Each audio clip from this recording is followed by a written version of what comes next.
What's up, guys? So, we're not in my car.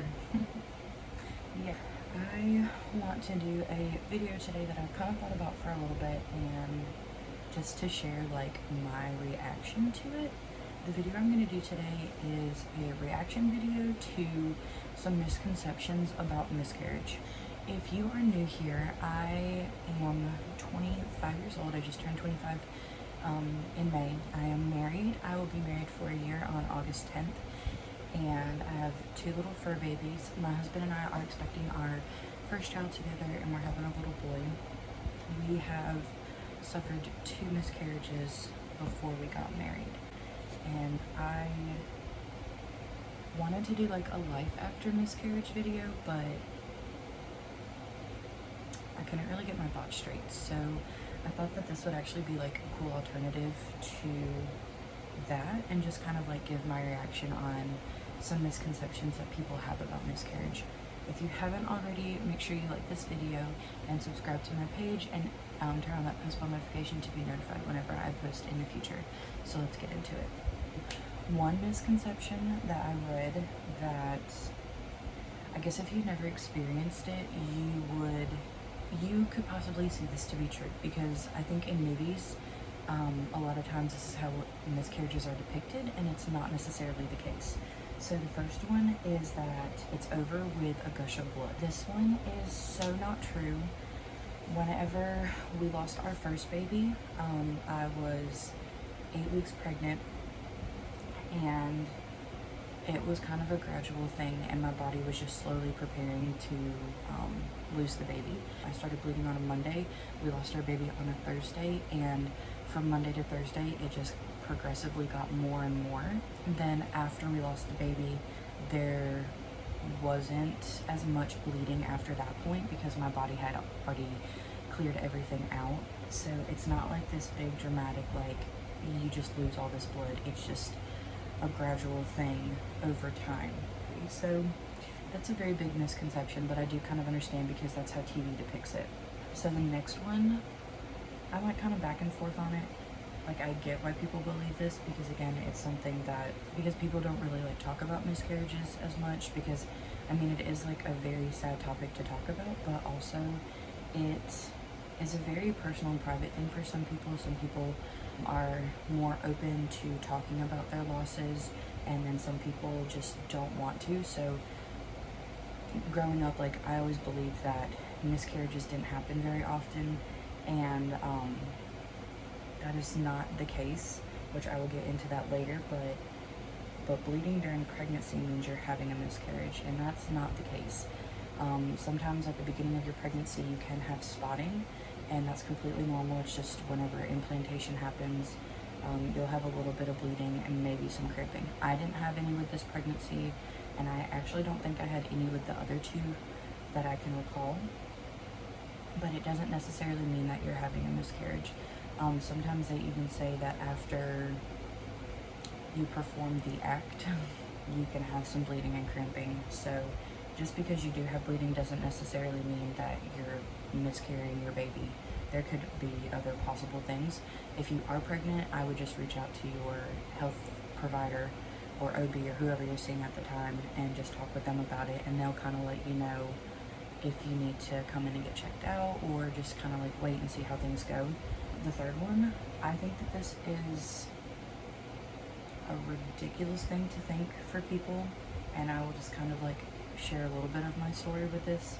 But the third misconception is that a miscarriage happens because the expectant mother did something wrong, and that is not the case all times.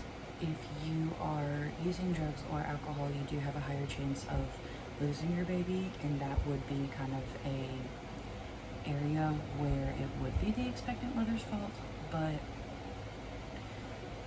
a miscarriage happens because of something being wrong with the baby, or there's something wrong in your system. So for us, when we lost our first 2 pregnancies, it was more so because of me, because I have PCOS, which, if you don't know what that is, it's polycystic ovarian syndrome, and it ranges from like very mild to very severe.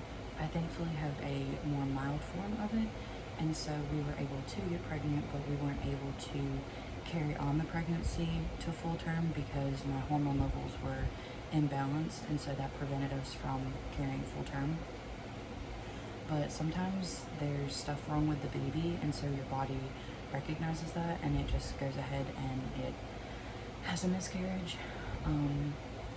And then sometimes it's just something to do with like your hormonal levels. So it doesn't necessarily mean that the mother did anything wrong. Like I said, there are those few cases where there's drug and alcohol abuse, and those can lead to having a miscarriage. Not all the time, but that would be the area that I would be like, okay, well, the mother did do something. But in most cases, it's not. So the fourth one is that you can stop or prevent a miscarriage. And it's not true.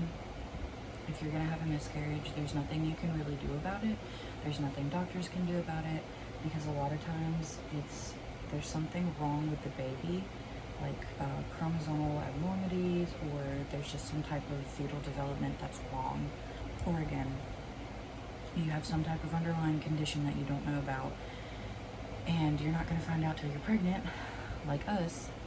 You just can't stop it. It's just one of those things that you can't stop, and it stinks, but you just can't stop it. The fifth one is miscarriage is rare, and it's not. It's actually very common. 1 in every 4 women who become pregnant will end up losing a pregnancy, and just because you lose one doesn't mean that you're never going to be pregnant again, because I've lost 2 babies, and I am going on 29 weeks pregnant this week with our son. So just because you've lost one baby doesn't mean you're going to lose your next one.